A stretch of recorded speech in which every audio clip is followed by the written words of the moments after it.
Welcome to the Research to Practice Gap, a podcast that bridges the divide between research and classroom practice. I'm Dr. Helen Flores, and each episode I sit down with an expert whose work informs education and translate their insights into practical, evidence-based strategies you can use in your classroom right away. Today with me I have Dr. Ranita Ray. Ranita is an associate professor of sociology at the University of New Mexico, where she holds an endowed chair.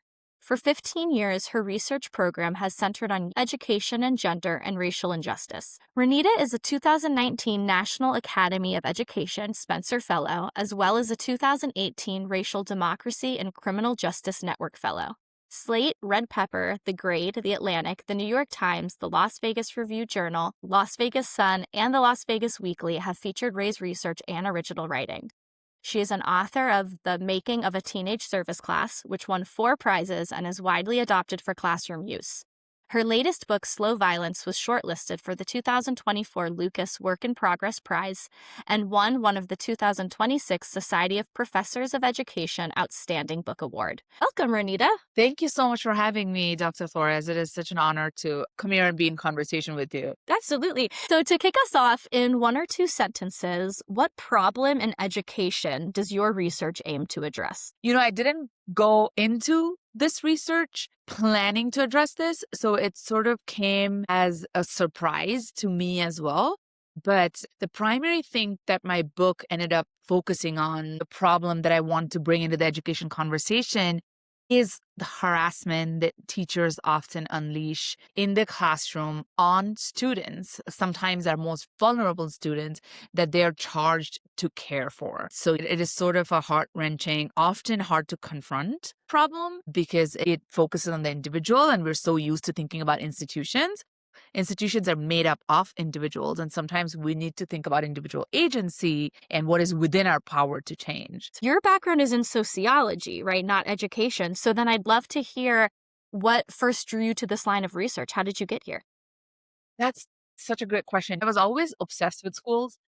My grandparents and great-grandparents were freedom fighters against the British colonization in India. And so my grandfather, when he was a very young boy, he burned down a British police station. And so my great-grandfather was incarcerated alongside some freedom fighters in India. And so when the British left India, like 1947, decades later in 1990s, I end up in a British Catholic boarding school in India that was founded by the British for the children of colonizers. But then after the British left, it was taken over by the Indian government, and it provided sort of affordable education for Indian children. And the core mission of that school was to scrub off the Indianness from Indian children and turn them into proper Western subjects. So we were taught to not speak in our mother tongue. I remember writing on the blackboard like 500 times, I will never speak in my mother tongue again, because I accidentally happened to speak in my mother tongue one day. And we were taught to not eat with our hands, which, a lot of South Asians eat with our hands. So of course I learned to be Western, but that also sort of lit this fire inside me where it sat uncomfortably, even though I embraced it. And so I've always been obsessed with what is the role of schools. So when I came to do my doctoral studies in sociology, I wanted to get into schools. It takes a long time to get access into school, which I discovered once I ended up in Las Vegas, because it took me like 4 years. So I studied kids transitioning out of school. And right after I got my doctoral degree and ended up in my first tenure track position in Las Vegas, the first thing I did is started knocking on doors. Meantime, I was reading a lot of sociology conversations on education that focus very rightly on school to prison pipeline and achievement gap and funding and public-private charter conversations. And I went in to study this with those sociological and often ed scholar conversations, but of course found something entirely different. And I feel like the sociological conversations on schooling were not entirely satisfying. And so that is also why I started doing interdisciplinary work, because I found a lot of ed scholars talking about what I was trying to say. What a fascinating story. Right before we started recording, I was sharing with you that I told my mom about your book, and she felt shocked that things happen inside schools, like similarly to what you just shared about being in India. I think a lot of people would probably say like, oh, well, that hasn't happened here in, decades because of XYZ, but these things happen all the time. And these really sort of subtle ways that can be disguised as well-meaning or understanding. It's wonderful to talk to you about it and bring all of your work to the forefront. It's just incredible because you sat inside these schools for 3 years and Yeah, you just 3 years. recorded what you saw. Yeah, yeah, yeah, that's what I did, and I went in to an elementary school. I went into 4th grade, and my goal was to follow the children all the way through high school. So I was gonna be there for 10 years, but then COVID hit. So I had to leave in 2020. And, maybe that was a blessing in disguise because I ended up with tens and thousands of field notes. And honestly, it was chaotic just those 3 years. I don't know what I was thinking. I don't know how I would be able to grasp and really make sense of all of that. But I think it would have been fascinating. I was there 3 years. I would get dropped off, before the first bell. I would stay there all day in the classroom with the kids. And I followed the same group over the 3 years. So I went to 5th and 6th grade with them. And in 6th grade, I went to middle school with them. And I would stay there all day in the classroom, taking notes, jotting down. I would talk to the kids. I would talk to the teachers during lunchtime. I would go to the playground.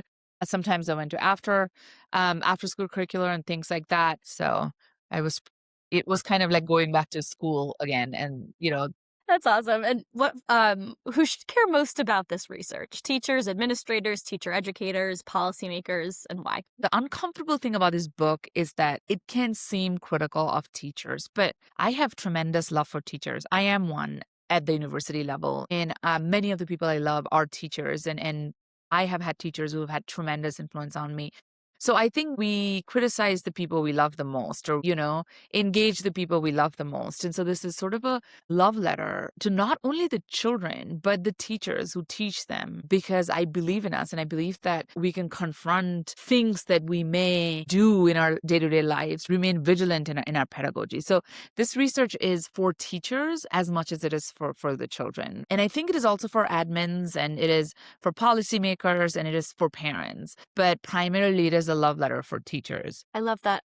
That's sort of one of the reasons I started this podcast. In my doctoral degree, I realized how much research there is about best practice for teachers, and the ones who are going to implement it and actually change schools are the teachers, not the people doing the research. I teach pre-service teachers and I tell them, you all are the reason that public education exists, that it gets better, that it transforms lives. I love that you describe it as a love letter because it is so important for us to look at ourselves and see what we're doing. And even within myself as a pre-service educator, your book held a lot of meaning and importance for me. So for those who aren't familiar with your book or with this specific line of research on slow violence, what are 2 to 3 key findings or important facts? There's so many nuances to it that I want to highlight. Slow violence is something I describe as this sort of almost invisible everyday harm that children experience in the classroom, that much like, a lot of environmental violence is gradual and not on our face. So we can often get used to it. Like I myself got used to that type of like everyday racial, gendered, anti-fat, anti-queer harassment. And only when I sat down and collectively looked at it, I realized just over time what it was doing to the kids. One of the key finding is these little things that we as educators can do in the classroom can actually fundamentally alter a child's relationship to school. Those little things, from talking in the class about a kid or their parent, which like this, the school is a workplace. And much like any other workplace, there's water cooler talk. They talk about the people they work with or work around, right? And these everyday conversation and water cooler talk can often turn out to be violent for the children. So I heard teachers mocking accents with their co-educators, and kids will be around them, or teachers talk about a kid or their parent in front of them, or sort of tell a child, don't speak in Spanish, or tell your parents, do not speak in Spanish or Tagalog or whatever. And these seem minor, but they have major impact on the children, because as teachers, we are one of the primary adults in their lives, and they're spending 8 hours a day. And so hearing these things, and I could go on and on, teachers talking about their own bodies or the bodies of other people, had an impact on kids who were fat, who looked at themselves different, who shied away. Side and girls line of this can be very violent for non-binary kids or gender creative. So small water cooler everyday talk need to be critically evaluated, and we need to be vigilant of what it is that we're saying, even to our colleagues. And the other place was that I touched upon briefly earlier was that schools are workplaces. And I think that not counting them as workplaces can do two things. One is prevents us from fighting for better pay and lesser exploitative working conditions for teachers, because it's like, oh, this is just an altruistic endeavor that teachers do. They do it for the love of children. I think it's a blockage when fighting for better pay and working conditions for teachers. I think like that is the second thing I want to argue for organizers, for teachers, for policymakers, that we need to treat the school as a workplace and fight for better pay and less exploitative work conditions for our teachers. And third is that we need to question the undemocratic nature of the classroom. And I know this can come as a shock because it can sort of seem like a challenge to teachers' expert authority in the classroom, but this sort of undemocratic power relationship where kids, especially those who are immigrant, Mexican, Black, queer, poor, there's zero power in the classroom vis-a-vis the absolute power of teachers. And I know that teachers are working under constraint, administrative and otherwise, but in the classroom, in the everyday, the undemocratic nature can often impact the everyday relationship of kids. For example, this one teacher I write about in the book who was excellent, tremendous. Like these teachers were all incredible, and I have a lot of love and respect for them. But she was providing some accommodations for a kid who had some behavioral and other issues, who she deemed, and other teachers all collectively deemed, to be on the spectrum, but she did not get an educational or medical diagnosis. So teachers would often sort of make their own accommodations for this kid. And one of the accommodations was making funny faces or like hitting him with an empty sock when he was having a tantrum. And sometimes it would work and he would start laughing, and other times it would not work. So one of those days, this little kid told his teacher, "You cannot hit me. That's not allowed." Even though she was like doing it with an empty sock. And then the kid's parents actually spoke up. And in that case, the teacher's response was that, "I sort of made these accommodations for your kid who doesn't actually have accommodations. How dare you question my authority?" And so classroom experience of the child altered drastically. Teacher stopping accommodations for him. And so I think we need to remain vigilant. And when I teach my undergrad, I understand how it feels to have our authority challenged. But I think we need to be aware of how undemocratic the classroom can often be and do things in our power to remain vigilant of exercising, our authority in the classroom without introspection. Yeah.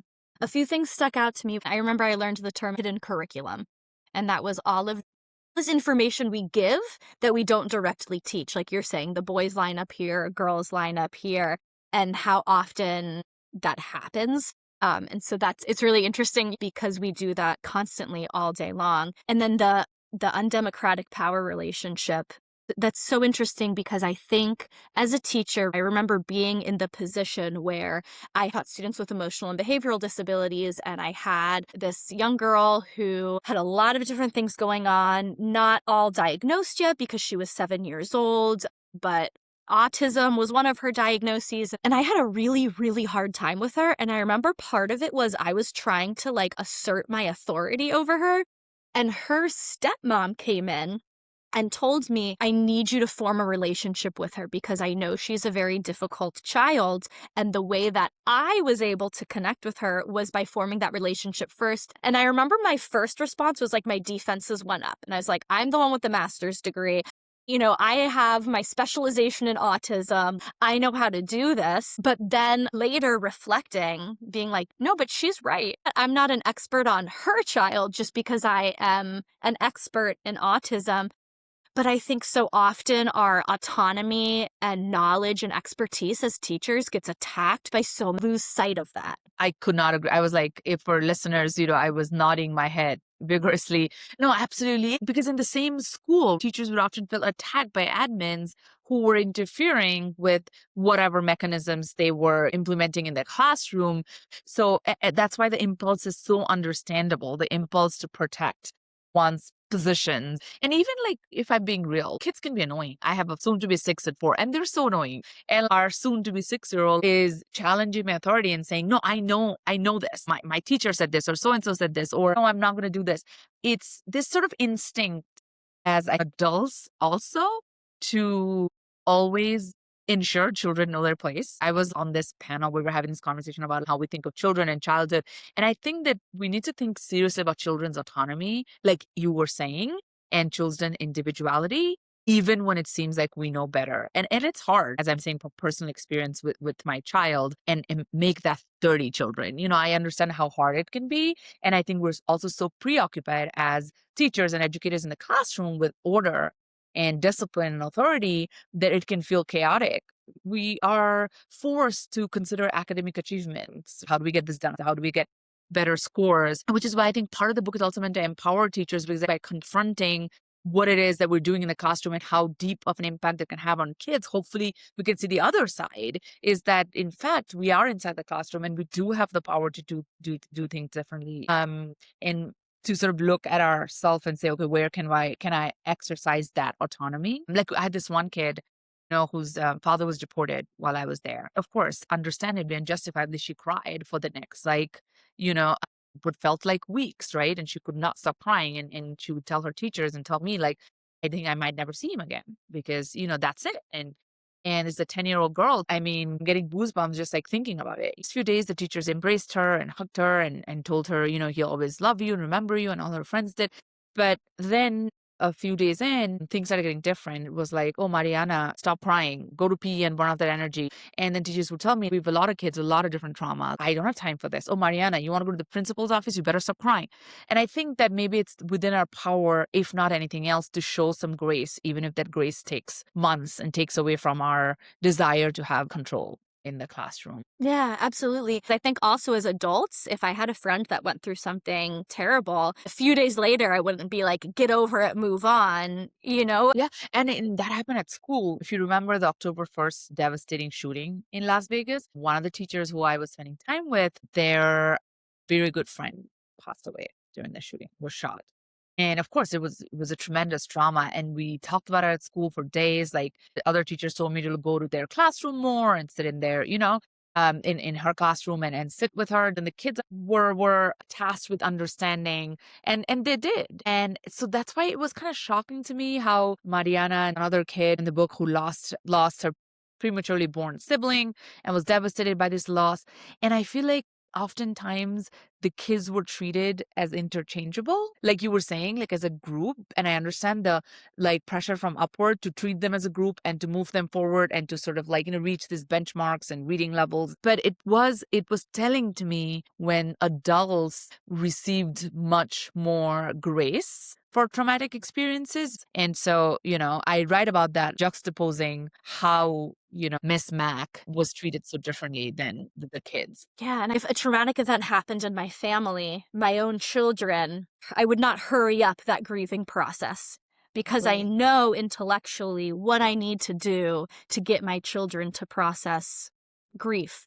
But when there's 20, 30 children, how do Mhm. you process that yourself as a teacher too and help them through it? Because a child's parent being deported or a sibling dying is traumatic, I think, to the group as a whole and to the Yeah. adults as well. Absolutely. And it's interesting because people who reading this book, sometimes they would say, well, but maybe there was more empathy for Miss Mac because like the shooting was experienced as a group trauma and is more like structural versus say the premature death of a sibling. But premature death of a sibling or deportation are also not individual trauma. They're political and structural as well, because this girl was a Black girl, and we know that Black prematurely born children have higher, mortality rates, and also deportation is a structural problem. But the problem happens when you have so many kids with so many, different structural traumatic events to deal with. How do teachers as individuals or small groups tackle that? When I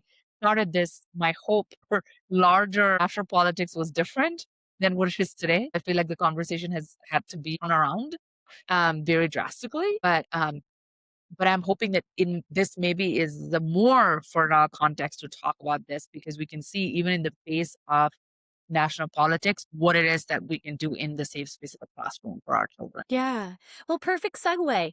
Someone's listening to this right now. What are 2 to 3 practices or strategies that they can do to help combat this, to support children? I always preface this by saying that I'm not standing on a pedestal and being prescriptive because I feel like you and everybody else knows more than me. I always feel like I know enough to really prescribe things. I hear from a lot of teachers in the classroom who've come across this book, and they will thank me, but also tell me what they're doing in the classroom to combat these things and that they've witnessed this and what are they doing. And of course, contexts are different. Where we live, where we work are so different, and we're different people. So I understand that there's a lot of caveats to what I'm going to say. But a lot of the times, what I hear from teachers has been effective is speaking up when we see even minute harassment. And speaking up doesn't always mean calling out, it can mean calling in, sort of pointing things out to our coworkers and friends who may not be aware or conscious of things they're doing. Putting an end to side talking or these conversations that can happen, or mockery, or commentary on children. Like, jokes can be harmful. Sociologists will often write about jokes and the racist underpinnings of jokes or misogynistic underpinnings of jokes. Those things are funny only because we live in a misogynistic, racist culture. So I'm remaining vigilant, not only by introspectively, but lovingly talking to our coworkers and friends when we see things. This is one thing that I hear from teachers. Second is what at least works for me is a constant scrutiny. And this sounds harsh, but it works for me as constant scrutiny of what it is maybe I'm reacting to. Do I have internalized right? Because one-off training, an anti-racist certificate or anti-sexual harassment trainings, I just don't think do what it is we think they do. In fact, research shows often these trainings can increase harassment towards marginalized people, whether it's women or kids of color. So what may be more effective in this sort of stage of like national racial politics is remaining scrutinizing our actions and our everyday actions. Third is, and I said this before, thinking of children as humans and not just as like little pieces in our classroom that we need to move forward. And I understand that we have constraints, we're functioning under constraints, schools are exploitative workplaces, but to also remain vigilant that these kids are also very vulnerable. They're also confronting racism, deportation, incarceration of their parents. They're also in a vulnerable position. And so when teachers punch down on kids and vulnerable kids and their parents, they are punching down. So being aware of our power as educators, we're functioning under constraint, but so are they and their families. Again, this vigilance that we do have some power in the classroom, despite functioning under a tremendous amount of constraint. That sort of kindness and that sense of justice versus pity. Often what I notice, teachers are a lot of pity, like, oh, this girl. But I think perhaps a sense of justice where maybe we're all wronged by the system. So feeling a sense of fire and justice for kids and their communities may be another effective tool. Those are great ideas. Do you have any other concrete examples of things you've seen done really well? This one teacher interviewed, and I thought this was so incredible. She told me about all the insight she had into how privileged parents would often advocate for their children, whether it was absences or truancy, and she would get really frustrated with that. And so she would pretend to be kids' parents and call because if a kid's parents did not speak English, or she's like, my responsibility is to the children. I do not care. I'm going to do whatever it takes. And I'm not saying that we all should do things like that. I just want to express the vibe that she was giving, things like that. I also saw teachers showed tremendous amount of grace and empathy. This one teacher who knew that a student was sexually abused as a child, and she had some experience with that, and she really gave her the emotional care that she needed. And many teachers did, despite the fact that it was a burden, just like it's like all teachers were working under exploitative conditions, but some of them did do that. I came across this book that maybe it's time to rethink our politics as how do we as individuals do good politics and live a life that's, that's full of kindness. And that really was resonating with me because I'm not just sitting on a pedestal saying this. I have to do those similar things to remain vigilant of what am I doing in this world, even if it means like going the extra distance. Like I had a teacher who would like play jazz every day and very openly talk about how he cares as much about their political and emotional well-being as he does about their academic achievement. Teachers who refuse to even when they had this push to intellectually rank their kids, through in-class like groups, refused to draw into that and insisted to their children that nobody was smarter than anybody else. That's great. It was easy for me too when I was reading your book to come up with examples very easily of ways that other teachers had committed racial microaggressions against children.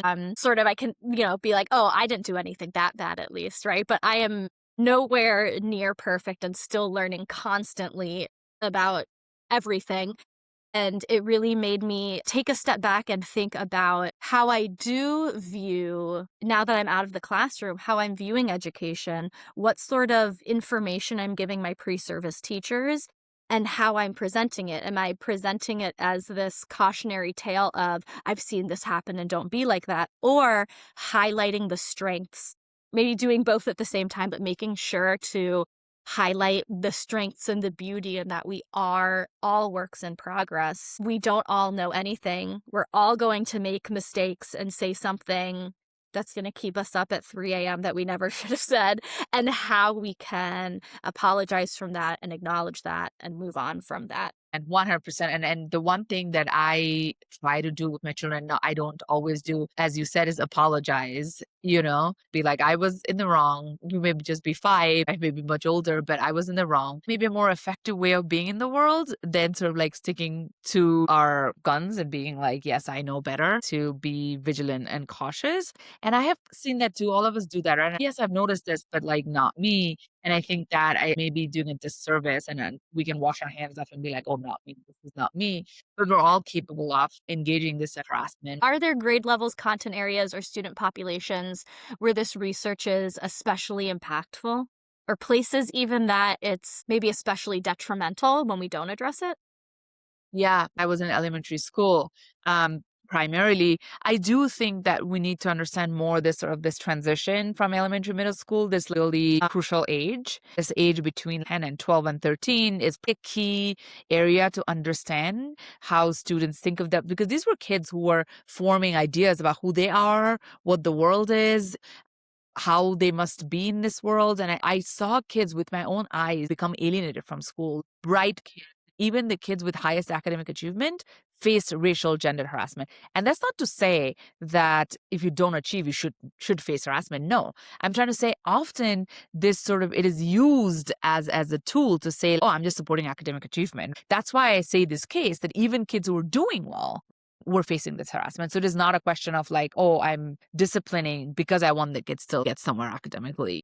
I'm not that academic achievement should be an insulation from harassment. Nobody should be harassed. Everybody should be loved. And so the elementary to middle school transition, the late elementary and early middle school transition is a key period where students are forming their identities, learning about the world, deciding often who they want to be. And of course, we continue to grow, but this research cemented how crucial that age is and how important it is to love these kids in this very awkward age where they're not kids anymore. And I think it does. My 5-year-old, in elementary school, he came back one day and he's like, hey, can you not give me onions in lunch ever? And he didn't take onions, but he was like, because my teacher was like, oh, who ate onions today? It smells so bad after lunch. So it was like one Asian and one Latin American kid, like they raised their hand. They're like, oh yeah, we did. And so my kid comes back and said, don't give me onions today. And he never thought about it. I imagine if he were 10, this might even have a deeper impact. So just sort of being cautious that all the silly things or funny things we say has real impact on real kids. And they may be forming lifelong ideas and become ashamed of food they eat, who they are, the language they speak. These are real people in the world that we may be hurting. Yeah, that makes sense.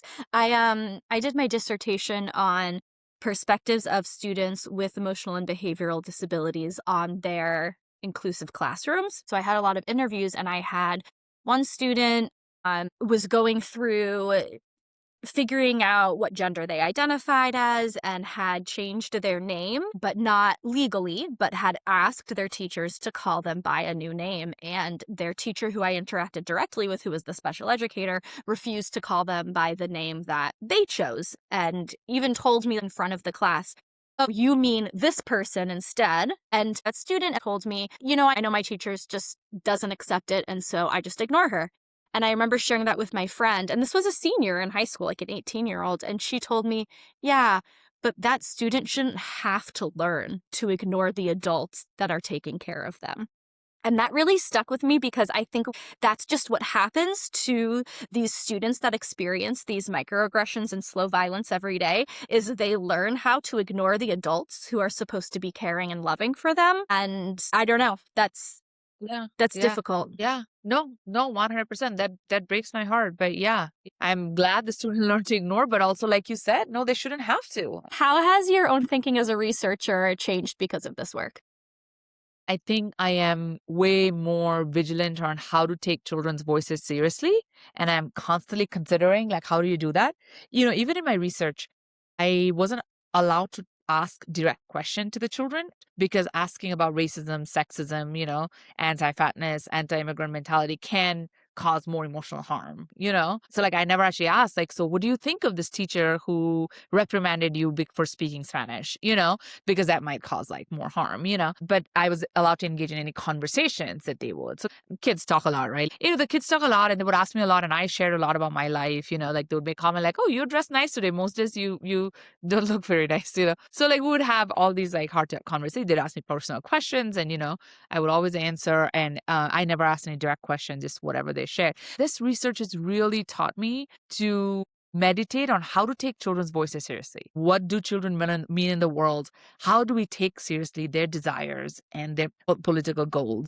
Keeping in mind that sometimes this might lead us to really impossible situations. Like my kids would eat cookies all day, every day for all meals, right? It's like, what does it mean to take seriously their demands? So I'm now thinking about that puzzle. How do we give them the place in the world that they deserve? How do we take their agency seriously? How do we navigate questions of when does a child get to decide what's good for them? So that has been a big learning lesson. The second learning lesson has been we need to take people's agency seriously. And maybe ed scholars, I think, do it a little bit better than sociologists. We've become so obsessed with structure and institutions that we have no place to think of individuals inside this. Unless those individuals are the marginalized people, then sociologists are comfortable talking about it because then we're like, what role do the marginalized people do in their own marginalization? Oh, but for those with any amount of power, we're very uncomfortable questioning how it is that people with power exercise their agency to do harm in the world. So that's another thing that to me, how in my everyday life do I think of myself as capable of exercising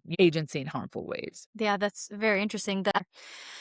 All right, Ranita, you have this book, Slow Violence. You have another book that I mentioned at the beginning. Where can educators go to learn more about your work? I do write some more shorter and easily accessible pieces in a lot of outlets like Slate, Red Pepper, The Grade, which is an ed outlet for ed scholars. Have one for like Teach Mag that's going to come out. And I'm always open if somebody wants to read something that's behind a paywall, which sometimes academic writings are, I'm happy to share that. And also, as opposed to my publisher, my goal is really not to like sell as many books, but to really get the story out there. So I'm happy to share the research, send free books to people. I've been working a lot to reach out to organizations that work with teachers. And so I'm all for sending free copies. I want to get the story out there and I want to reach teachers and educators, and I'm willing to do whatever it is to reach them. Awesome. Well, I'll link to all of that in the show notes for this. Absolutely, because I know educators would love to read more of this. Well, thank you so much for joining me. Thank you so much for having me, and thank you for this really, really invigorating conversation. Thank you. Thank you for listening to the Research to Practice Gap. If this episode challenged your thinking or gave you something practical to try, share it with a fellow educator. You can find us on Instagram, TikTok, YouTube, and Facebook at the Research to Practice Gap, and subscribe anywhere you listen to your podcasts so you never miss an episode. If you have any questions, feedback, or would like to be featured on the podcast, you can reach out to us at researchtopracticepod@gmail.com. Research doesn't change classrooms, educators do. Until next time, keep reflecting, keep questioning, and keep bridging the gap.